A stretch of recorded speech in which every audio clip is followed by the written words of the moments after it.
Vijayawada branch managing committee installation ఫంక్షన్కి నాకు ప్రియమైనటువంటి మిత్రులు, ఈరోజు తెలుగు వారందరూ గర్వించే విధంగా ఆంధ్ర రాష్ట్రం నుంచి ఎన్నికైనటువంటి మొట్టమొదటి వ్యక్తి మన ప్రియమిత్రుడు, అందరికీ అందుబాటులో ఉండేటటువంటి ఒక గొప్ప వ్యక్తి ఈరోజు మనకు చీఫ్ గెస్ట్గా ఇక్కడ రావటం, ఇది ఎంతో ఆనందదాయకం వారికి. అట్లాగే మరో సెంట్రల్ కౌన్సిల్ మెంబర్ మిత్రుడు శ్రీధర్ గారికి, అట్లాగే ఎస్ఐఆర్సి సెక్రటరీ మన మిత్రులు, ఏపీ స్టేట్ నుంచి ఎన్నికైన ఏకైక రీజనల్ కౌన్సిల్ మెంబర్ సుబ్బారావు గారికి, అట్లాగే మరో మిత్రులు ఎప్పటి నుంచో ఎదురు చూస్తున్నాం, వారు కూడా కౌన్సిల్లో ఉంటే బాగుంటుందని మనస్ఫూర్తిగా కోరుకున్నాం. అట్లాంటి మిత్రులు ఎర్రా తిరుపతి గారు రీజనల్ కౌన్సిల్ మెంబర్గా ఎలక్ట్ అవటం ఎంతో ఆనందించేటటువంటి విషయం. వారితో పాటు మరి ఈ రోజున ఈ మేనేజింగ్ కమిటీ విజయవాడ బ్రాంచ్ మా పాస్ట్ చైర్మన్స్ అందరూ కూడా వేసినటువంటి అడుగుల్లో నడుస్తూ మరి ఒక గొప్ప ఉన్నతమైనటువంటి స్థితికి భారతదేశంలోనే గర్వించే విధంగా ఈ విజయవాడ బ్రాంచ్ ఉండటం ఎంతో ఆనందదాయకం.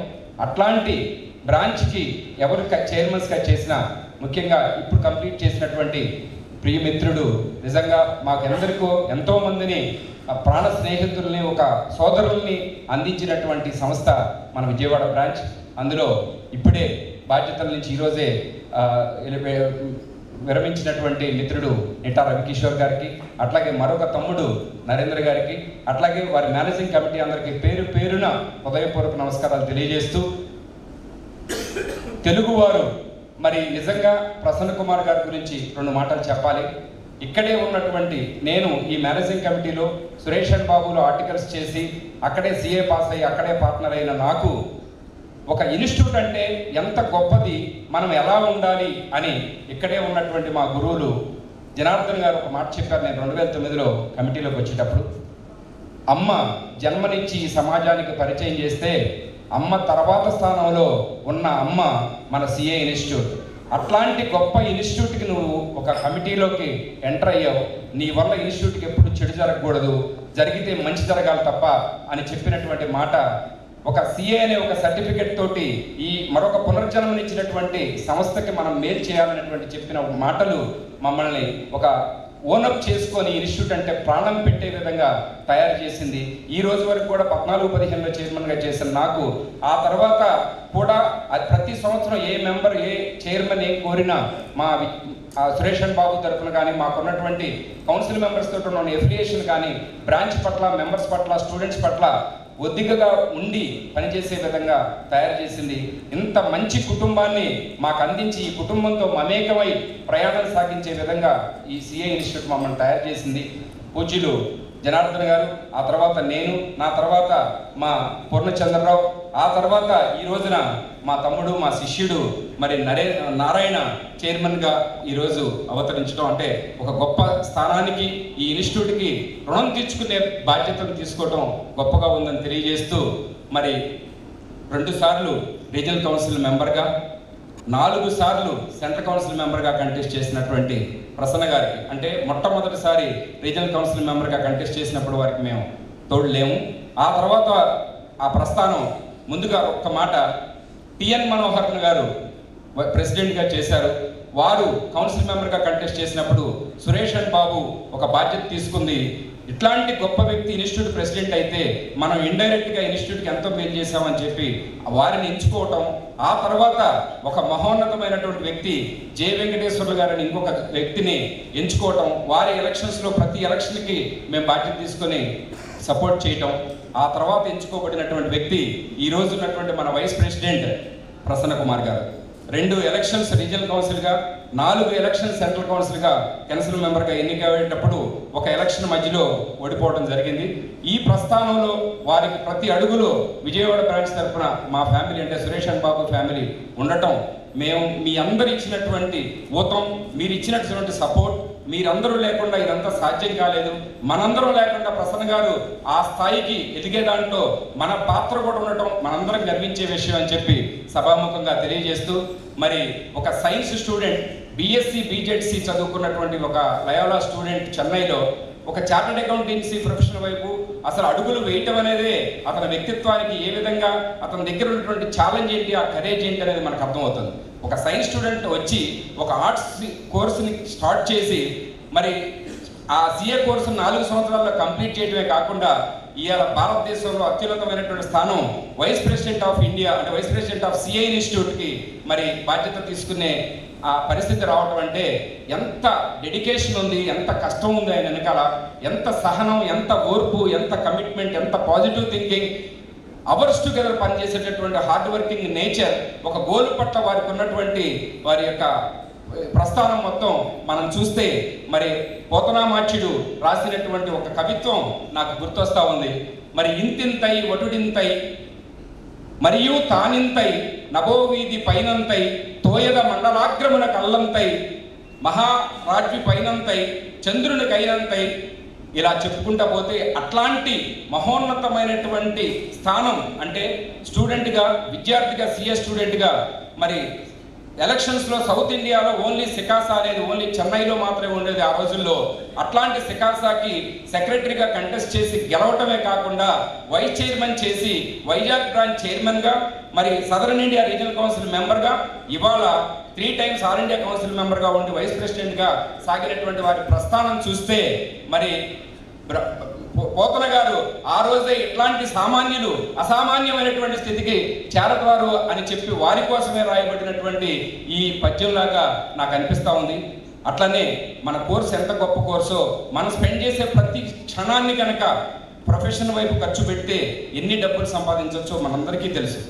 ఈ సందర్భంలో మరి మహాకవి గురజాడ అప్పారావు గారు చెప్పినటువంటి దేశమును ప్రేమించుమన్నా మంచి అన్నది పెంచుమన్నా ఒట్టి మాటలు కట్టి పెట్టవై గట్టి మేలు తలపెట్టవై సొంత లాభము కొంత మానుకు పొరుగు వాడికి తోడ్పడవై దేశమంటే మట్టి కాదోయ్ దేశమంటే మనుషులోయ్ అనే దానికి, ఆ నానుడికి, ఆ పద్యానికి ప్రతీకగా మన ప్రసన్న కుమార్ గారు తన యొక్క చార్టర్డ్ అకౌంటెన్సీ ప్రొఫెషన్ని త్యాగం చేసి తనకు సంపాదించే సంపాదన నాకు అవసరం లేదు, నాకు ఇచ్చినటువంటి ఇన్స్టిట్యూట్ ఇచ్చినటువంటి ఈ గొప్ప స్థానాన్ని నేను తిరిగి ఇన్స్టిట్యూట్కి ఇవ్వాలి అని చెప్పి వారు పనిచేస్తున్నటువంటి విధానం, ఈరోజు ఆ గొప్ప స్థితికి చేరుకున్నటువంటి విధానం చూస్తే ఆ సొంత లాభాన్ని మానుకొని పొరుగు వాటికి తోడ్పడే విధంగా వారి యొక్క ఇది మా అందరికీ మనందరికీ స్ఫూర్తిదాయకమని చెప్పి తెలియజేస్తూ ప్రతి క్షణం ఆయన మొహంలో చిరునవ్వు ఎట్టి పరిస్థితుల్లో కూడా చెప్పి చెదరదు.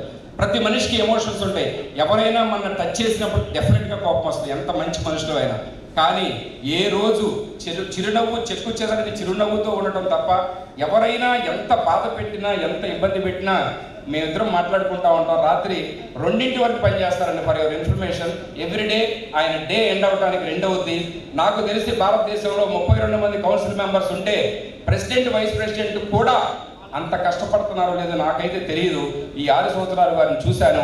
ఒక విద్యార్థిలాగా కౌన్సిల్కి వెళ్తుంటే కౌన్సిల్ మీటింగ్కి మొత్తం ప్రిపేర్ అవ్వకుండా వెళ్ళినటువంటి రోజు ఉండదు. వారు అంత గొప్పగా మనకి ఇన్స్టిట్యూట్ ఇచ్చినటువంటి దాన్ని తిరిగి ఇన్స్టిట్యూట్కి అంతే గొప్పగా మన స్థానాన్ని బదిలిపరుచుకొని ప్రతి ఒక్క మెంబర్ తోటి వారు చేసినటువంటి ప్రయాణం, వారు చూపించినటువంటి ప్రేమ, ఏదైనా వారికి ఎవరైనా ఇబ్బంది పెట్టినా సరే ఇది మన లక్ష్యం అది కాదు కదా, మనకు కావాల్సిన లక్ష్యం ఒకటే, ఇన్స్టిట్యూట్ వైస్ ప్రెసిడెంట్ అయ్యి భారతదేశానికి మెంబర్స్కి, స్టూడెంట్స్కి ఇన్స్టిట్యూట్ ద్వారా మన సర్వీస్ చేయాలని ఏకైక లక్ష్యం పెట్టుకొని తుడుచుకొని వెళ్ళే విధంగా బాధేస్తున్నా సరే అది పట్టించుకోకుండా మన లక్ష్యం అది అయినప్పుడు ఇవన్నీ మనకు కనపడకూడదు నాయుడు అని చెప్పి ఎప్పటికప్పుడు చెప్తూ రోజు రాత్రి 11:30, 12 మేమిద్దరం మాట్లాడుకుంటాం. డే అంతా వారిని డిస్టర్బ్ చేయను.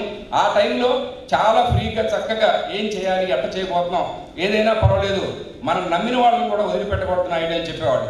ఒక ఇన్స్టిట్యూట్ ఎలక్షన్కు ముందు నెక్స్ట్ ఎలక్షన్ మనం చేసే ఈ పని ద్వారా మనం నష్టపోవచ్చు నాయుడు, మనం గెలవకపోవచ్చు, కానీ మనతోటి మనం నమ్మినటువంటి వ్యక్తి కోసం ఈరోజు పనిచేస్తున్నాను నేను. ఈ పనిలో మనకు నష్టం వచ్చినా సరే మనం నమ్మినోడిని వదులుకునే విధంగా మనం వెళ్ళొద్దు. పోతే పోయింది, మనం ఓడిపోతే ఓడిపోయి ఏదైనా జరగనే, కానీ మనం ఇది చేస్తున్నామని చెప్పి 13, 14, 15 టైంలో ఒక కౌన్సిల్ మీటింగ్లోకి వెళ్తూ రీజనల్ కౌన్సిల్ మీటింగ్లో ఆ మాట చెప్పి వెళ్ళారు. ఆ బాధపడతానే అతను వదులుకోలేము, అట్లా అని మనకు జరిగే నష్టం గురించి త్యాగాలు చేయలేము, కానీ మనం త్యాగం చేద్దాం, పోయినా పర్వాలేదని చెప్పి ఆ రోజు కౌన్సిల్లోకి వెళ్ళి వారు ఒక పని చేసి వచ్చారు, ఒకరి కోసం పనిచేసి వచ్చారు. ఆ తర్వాత చూస్తే మనం 15 ఎలక్షన్లో ఓడిపోవడం జరిగింది. ఇది తెలుసు, కానీ నమ్మిన వ్యక్తి కోసం మనం ఎట్లా ఉండాలి, మన జీవితం ఎట్లా ఉండాలి అనే దానికోసం మనం ఇట్లా చేస్తున్నాం అని చెప్పి ప్రిపేర్ అయ్యి వెళ్ళినటువంటి తీరు. ఆ తర్వాత లాస్ట్ 3 ఎలక్షన్స్ చూసాం. మరి ప్రతి ఎలక్షన్లో నెంబర్ ఆఫ్ ఓట్స్ పెరిగినాయి తప్ప అతని యొక్క కృషి వలన, అతను చేస్తున్నటువంటి పట్టుదల వలన అట్లాంటి స్థానాన్ని ఈరోజు రీచ్ అవ్వటం, మరి ఎప్పుడు కూడా ఎవర్ స్మైలింగ్గా ఉండటమే కాకుండా మరి బాధ్యత ఏంటి అంటే మెంబర్స్ పట్ల, ఇన్స్టిట్యూట్ పట్ల, విజయవాడ అనే కాదు భారతదేశంలో మనకు ఒక గొప్ప పేరు ప్రతిష్టలు తెచ్చుకోవాలి. 100 కోట్ల రూపాయలు సిఏబిఎఫ్ ఫండ్ రేజ్ చేయాలి నాయుడు, విజయవాడ బ్రాంచ్ దానికి నాంది అవ్వాలి. ఈ టీం అందరిని కలుపుకొని నువ్వు కొద్దిగా వెనకలుంటే నేను నీ వెనకలు ఉంటాను, మనం కలిసి పని చేద్దాం, చూపిద్దామంటే వామ్మో 1 కోటి రూపాయలు అంటే సామాన్యమైన విషయం కాదు సార్, అది రావు సార్, ఎందుకు అంత పెద్ద టార్గెట్ పెడుతున్నారు అన్నప్పుడు, కాదు నాయుడు మీరు చేయగలరు, నేను మీకు తోడుంటానని చెప్పి 3 టైమ్స్ సార్ వచ్చారు. ఇందాక చెప్పాము. వెళ్తే మహానుభావులు ఇక్కడ మన ముందున్నటువంటి గొప్ప వ్యక్తులు అందరూ కూడా వచ్చి మేము 5 లక్షలు ఇస్తామని ఒక 7గురు, 3 లక్షలు ఇస్తామని కొంతమంది, 2 లక్షలు ఇస్తామని కొంతమంది, ₹1,00,000 ఇస్తామని కొంతమంది ముందుకు వచ్చి దాన్ని 1,9,50,00,000 రూపాయలకి తీసుకువెళ్ళి ఆ 1,9,50,00,000 రూపాయల చెక్కుని ఎస్ఐఆర్సి కాన్ఫరెన్స్ బెంగళూరులో ప్రజెంట్ చేయడం ద్వారా మొత్తం భారతదేశంలో ఉన్నటువంటి 170 బ్రాంచ్లకు కూడా స్ఫూర్తి నింపి 100 కోట్ల రూపాయలు మనం పోగు చేయాలి అని చెప్పి అని ఇచ్చినటువంటి నాందికి, ఆ విషయానికి నాంది పలికినటువంటి ఊరు ఈ విజయవాడ బ్రాంచ్. కొట్టి చూపించాం విజయవాడ మెంబర్స్ అంటే ఏంటో సగర్వంగా ఉండే విధంగా, మనందరం తలెత్తుకునే విధంగా, అంటే ఆనందించే విధంగా 1 కోటి రూపాయలని పూల్ చేసి ఈ రోజున 100 కోట్ల రూపాయల పునాది మనం వేసాం. దానికి 2 కోట్ల రూపాయలు వారి ఊరు నుంచి, విశాఖపట్నం నుంచి 2 కోట్ల రూపాయలు కూడా వచ్చేసినాయి. ఇక రాబోయే రోజులు ఏంటి సార్, వైస్ ప్రెసిడెంట్ అవగానే నేను అడిగాను అన్నమాట, సార్ 100 కోట్లు అనుకున్నాం కదా, 2 కోట్ల రూపాయలు వచ్చేసినాయి, 98 కోట్ల విషయం ఏంటి సార్ అని అడిగాను. నాయుడు ఈ సంవత్సరం చేసేస్తున్నామయ్యా, మనం 100 కోట్లు మనం చేస్తున్నాం చూసుకోమని చెప్పేశారు. అంటే ఇది డయాస్ ముందు వారితో మాట్లాడిన మాట నేను చెప్పేస్తున్నా. ఇది లక్ష్యం ఏదైతే టార్గెట్ చేశామో ఇంత గొప్ప స్థితికి వచ్చిన తర్వాత అది పెద్ద విషయం కాదని నా అభిప్రాయం.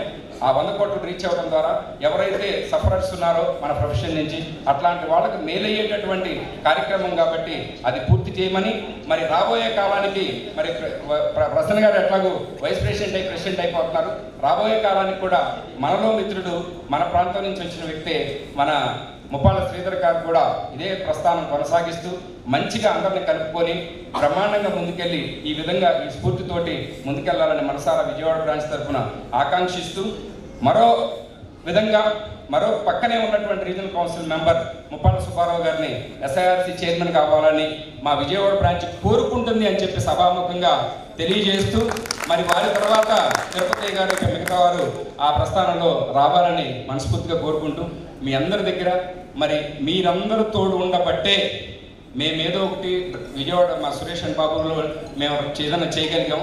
మీరు లేకుండా మేమెవరూ లేము, మనందరం లేకుండా ప్రసన్న గారు కూడా లేరు అని నేను నమ్ముతూ, వారు ఇచ్చినటువంటి ఈరోజు రేపు ఇంకొక చిన్న విషయం అండి, వైస్ ప్రెసిడెంట్ ఆఫ్ ఇండియా తోటి అపాయింట్మెంట్ ఫిక్స్ అయింది, రమ్మని కాల్ వచ్చింది ఇందాక.